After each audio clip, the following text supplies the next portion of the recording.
Hello everyone, welcome back to my channel mom's boy Adrit. তো তোমরা সবাই কেমন আছো? আশা করি সবাই খুব ভালো আছো আর আমরাও ভীষণ ভালো আছি। তো আজকের ভিডিওটা স্টার্ট করলাম একদম সকাল থেকে, আর সকালবেলা রান্নাঘরে চলে এসেছি। দেখো, তো আমার ওদিকে স্নান দান করে কমপ্লিট হয়ে গেছে, পুজোও দেওয়া হয়ে গেছে। তো তারপর ভাবলাম যে একেবারে চাটা করে নিই। তো চাটা প্রণবকে আগে দিয়ে নেব, সেই জন্য সকাল সকাল একেবারে চাটা নিয়েই শুরু করলাম।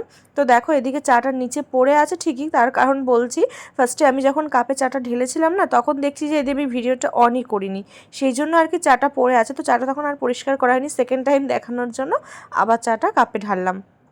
তো দেখো, ওইদিকেও দুষ্টুমি শুরু করে দিয়েছে, ফ্রিজ খুলে, বললাম না যে ফ্রিজ খোলা শিখেছে, তো বারবার ওখানেই চলে যাচ্ছিলো। তো ওদিকে আমি চা বিস্কিটটা প্রণবকে দিয়ে এসেছিলাম। তো তারপরে যে ও মুড়ি মুড়ি করছিল, কারণ ওই মুড়ির প্যাকেটটা দেখেছে, তাই জন্য ভাবলাম যে ঠিক আছে চল তাহলে একটু মুড়ি নিয়ে যাই। আমি চায়ের সাথে মুড়িটা কখনোই সেরকম খাই না, মানে লিকার হলে আর যদি মুড়িটা মাখা হয় তখনই খাই, শুকনো মুড়িটা খুব কম খাওয়া হয়। তারপর আমার মা আবার মুড়ি, শুকনো মুড়ি দুধ চায়ের সাথে ভালো খায়। তো যখন ও বললো, আমি বললাম যে ঠিক আছে তাহলে আজকে ট্রাই করাই যাক।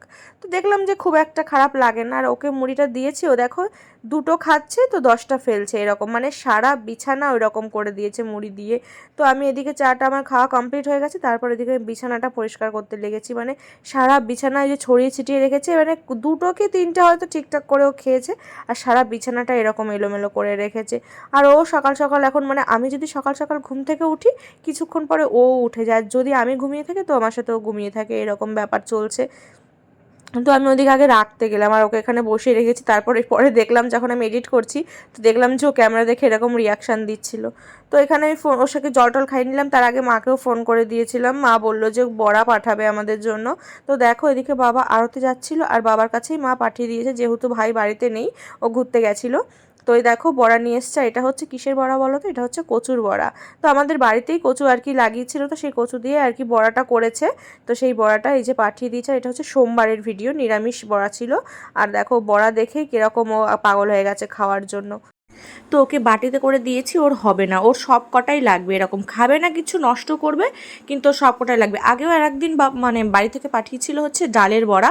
ফার্স্ট দিন আমি ভেবেছি হয়তো ও খাবে না, ওর জন্য একটা রেখেছিলাম, আর আমি আর প্রণব খেয়ে নিয়েছি। তারপর ও যখন ঘুম থেকে উঠেছে ওকে দিয়েছি, ব্যাস, তারপর ওটা এতটাইও ভালো খেয়েছে, তারপর থেকে শুধু বড়া বড়া করেই যাচ্ছে, মানে ফেলা। তারপরে তার একটুখানি গুঁড়ো গুঁড়ো পড়েছিল, সেটা নিয়ে এখন টানাটানি করছিল আর কি খাবে বলে। পরের দিন যেই মা আবার ওর জন্য বানিয়ে পাঠিয়েছে, সেটা আর তখনও আর ভালো লাগলো না, তখন আর খেলো না। তারপর দেখো দুষ্টুমি শুরু করে দিয়েছিল আমার সাথে, তারপরে কিছুক্ষণের মধ্যে ও ঘুমিয়ে পড়েছিল, কিন্তু স্নান দান তখনও হয়নি, কিন্তু ঘুমিয়ে পড়েছিল, যেহেতু ওই যে সকাল সকাল ঘুম থেকে ওঠে এখন আমার সাথে। তারপর আমি চলে গেছিলাম রান্নাঘরে, যেহেতু ও ঘুমিয়ে পড়েছে, আর এখন হচ্ছে আমার রান্নার টাইম। তো এদিকে বাজার টাজার সব কিছুই ছিল। তো দেখো, এই যে আমি এখানে মাছ করব, ওদিকে হচ্ছে কাতলা মাছ রয়েছে, কাতলা রুই আমার ঠিক খেয়াল নেই। তো ওটা হচ্ছে আলু পটল দিয়ে করব, আর ওদিকে মাছের ডিম ছিল, বড়া করব, আর হচ্ছে ছিল চাল কুমড়ো ভাজা, মানে চাল কুমড়ো কাটা ছিল, চাল কুমড়োটা ভাজবো। আর আমি জানো তো সবজি খুব একটা ভালো কাটতে পারি না, তো মোটামুটি চালিয়ে দেওয়ার মতন হয়। আর রান্না বান্নাও যে ঠিক খুব ভালো পারতাম সেরকম না, মানে বিয়ের আগে আমার মা আমাকে রান্নাঘরে কখনোই ঢুকতে দেয়নি। যদি মা বাড়ি না থাকতো, মানে যখন রান্না করে খেতে হবে 1-2 দিনের জন্য, তখন কোনো রকমই রান্না করে খেতাম, হয়তো একটা মাছের ঝোল ভাত করে নিতাম, তাও মার কাছ থেকে হাজারবার শুনে নিতাম কচামচ নুন, কচামচ হলুদ, লঙ্কা, সব কিছু, মানে আমি রান্নাটা ঠিক পারতামই না। আর কখনো আমি মায়ের, মানে রান্নাঘরে যদি মা যেত, আমি কখনো মায়ের কাছে ওখানে যেতামও না, মা টোটালটাই মা সামলাতো, আর আমি ঘরের কাজ করতাম আর কি, ঘর গোছানো, ঝাড় দেওয়া, মোছা, যাই হোক এইগুলো করতাম। ওই রান্নাঘরের ডিপার্টমেন্টটা আমার মধ্যে ছিল না আর কি। কিন্তু বিয়ের পর দেখো, বিয়ের এই যে 3.5 বছর হতে চললো, 3-3.5 বছর, টোটালটাই কিন্তু আমি বিয়ের পর থেকে রান্নাবান্না থেকে শুরু করে, বিয়ের পরপরও প্রথম প্রথম আমি ঠিক পারতাম না, মানে মাংসটা যে রান্না করবো ওটাও যে ভালো করে কষাতে হয় সেটাও আমি ঠিক ভালো করে পারতাম না। ওটা আবার প্রণব আমাকে শেখাতো, মানে ভালো করে কষাতে হয় অনেকক্ষণ টাইম দিয়ে। তারপরে আস্তে আস্তে এখন আমি বলতে পারি যে হ্যাঁ, আমার রান্নাটা খাওয়ার মতো হয়, আর খেতে পারবে 10টা মানুষ আমার রান্না খেয়ে ভালো বলতে পারবে, মোটামুটি এইটুকু মানে আছে বিশ্বাস আমার নিজের ওপর। তো দেখো এখন টোটালটাই কিন্তু আমি ওইদিকে সব কিছু সামলে ফেলি, কোনো অসুবিধা হয় না আমার। আমাকে 10 জনের রান্না করতে বললেও সেটা আমি করে ফেলবো। মানুষ হচ্ছে অভ্যাসের দাস, মানে অভ্যাস সব মানুষকে সব কিছু তৈরি করে দেয় সময়। তো যেহেতু আমার সেই সময়টা ছিল না, তখন পড়াশোনা তারপর যা যা আর কি বাড়ির কাজ এইসব নিয়ে ব্যস্ত থাকতাম। রান্নাবান্নার ডিপার্টমেন্ট এসব যে করবো এসব কখনো ভাবিইনি। আর বিয়েটাও তো যাই হোক হয়ে গেল, তারপর তো করতেই হবে। রান্নার লোকের যা রান্নার ছিঁড়ি সেটা আমি কখনোই চাই না যে করতে। তাও আমি মানে বেবি হওয়ার পর ভেবেছিলাম যে রান্নার আর কি লোক নেব, কিন্তু তখনও সেটা নেওয়া হয়নি, কারণ ওই বাড়ির লোকের কাজেরই যা ছিঁড়ি, তারপর রান্নার লোকের আর কি বলবো। তো ভীষণ গরম লাগছে, তাই ভাবলাম যে একটু দই খাই, তাই জন্য ঘরে এসে একটু দই খাচ্ছিলাম। তো দেখো সোনাও উঠে গেছে এদিকে। কিছু হয়েছে? ভালো লাগছে না শরীরটা? ঘুম থেকে উঠে আর ভালো লাগছে না, তাই না? আর একটু ঘুমালে কি ভালো হতো? ওরে বাবা, ঘুম থেকে উঠে আবার তাহলে একটু ঘুমিয়ে পড়ো। কটা বাজে জানো এখন? এখন বাজে 11টা 11। সকাল 6:30টায় ঘুম থেকে উঠে আবার ঘুমিয়েছো, তারপরে যে এখন উঠেছো। খাবার কখন খাবে তুমি? খেতে হবে না? আচ্ছা, তাহলে ঘুমিয়ে ঘুমিয়ে দিন পার হয়ে যাবে। আচ্ছা ঠিক আছে, ঠিক আছে, তাহলে ঘুমাও।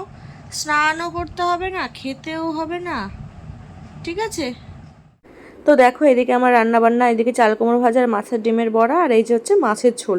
তো তারপরে সোনা তখন ঘুমিয়ে পড়েছিল, তারপরে দেখো উঠে পড়েছে, আর ওকে স্নান মানে খাইয়ে দাইয়ে একেবারে স্নান দান করি তারপর ভিডিওটা অন করেছিলাম। তো দেখো এদিকে দুষ্টুমি শুরু করে দিয়েছে, আর চিকু দাদা চলে এসেছিলো। এখন ওর সাথে কতক্ষণ ও খেলবে সেই জন্য দুষ্টুমি শুরু করছে। আর ওকে এখন টিপ পড়ায়, ও যদি পায়ে না পড়ায় শুধু পা তুলে দেবে, বারবার শুধু বলবে পা পা পা, মানে ওকে পায়েও পড়াতে হবে, তাই বাধ্য ওকে পায়েও পড়াতে হয়। তো দেখো এখন এই যে দুষ্টুমি শুরু করে দিয়েছে ও দাদার সাথে। তারপর দেখো দাদাই চলে গেছে, এখন ও চুপচাপ এই যে শুয়ে রয়েছে।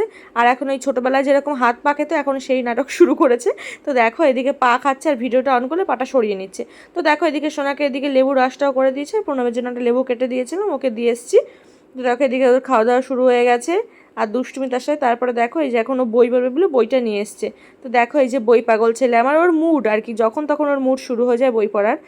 তো তারপর দেখো এই যে দুপুরের খাবার দাবার, প্রণবকে যে দুপুরের খাবার দিয়ে দিয়েছি, আর সোনাকে এদিকে আমি খাওয়াতে বসে পড়েছি। তারপরে খাওয়া দাওয়া শেষ করে আমিও খেয়ে দিয়ে নিয়েছিলাম। তো তারপর ভাবলাম যে একটু ঘুমোবো, যেহেতু সোনা আবার শুয়ে পড়েছে, মানে ঘুমিয়ে পড়েছে। তারপর ভাবলাম যে না, ঘুমোলে চলবে না, কিছু কাজ আছে। মানে পরের দিন আমার একটা ননদের বাড়িতে, মানে কাকা শ্বশুরের মেয়ের মেয়ে, তার হচ্ছে জন্মদিন ছিল 1 বছরের। তো সেখানে নিমন্ত্রণ ছিল, তাই জন্য ভাবলাম যে এই শাড়িটা পরবো, তো সেই ব্লাউজটা একটু ঠিকঠাক করে সেলাই করে নিচ্ছিলাম। মানে যেহেতু এটা মানে বিয়ের আগের, তো এখন অনেকটাই মানে ওয়েটটা বেড়ে গেছে, তো সেই জন্য এটা একটু খুলে আবার নতুন করে সেলাই করে নিচ্ছিলাম।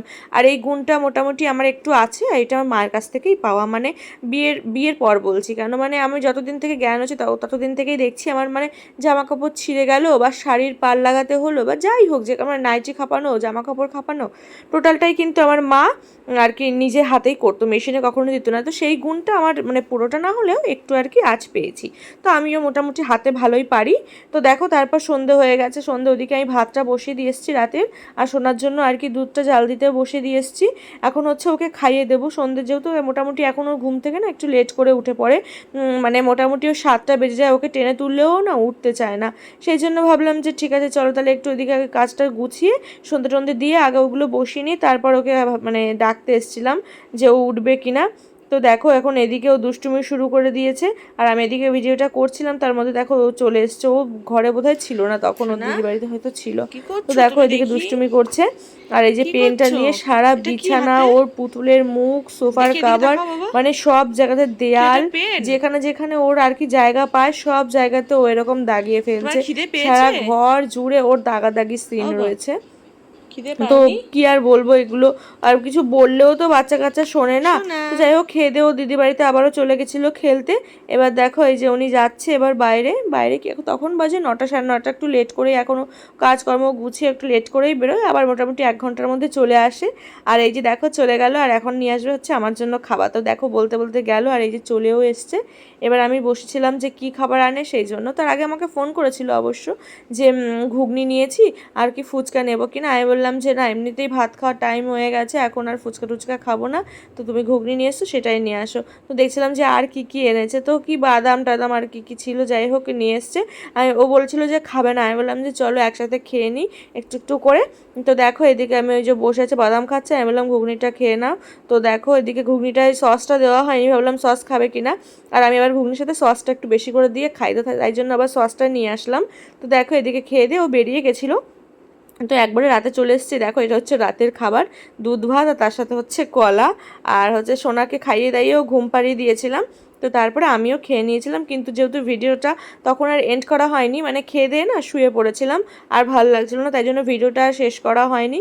সেই জন্য পরের দিন এসে আমি মানে ওই জন্মদিন থেকে এসে তারপর মনে পড়লো যে আমি তো ভিডিওটা শেষই করিনি। তো সেই জন্য ভাবলাম যে ঠিক আছে চলো এখনই ভিডিওটা শেষ করা যাক। তো ঠিক আছে, সবাই খুব ভালো থেকো, সবাইকে খুব ভালো রেখো। দেখা হবে খুব শীঘ্রই নতুন আরও একটি ভিডিওর সাথে। ততক্ষণের জন্য টাটা।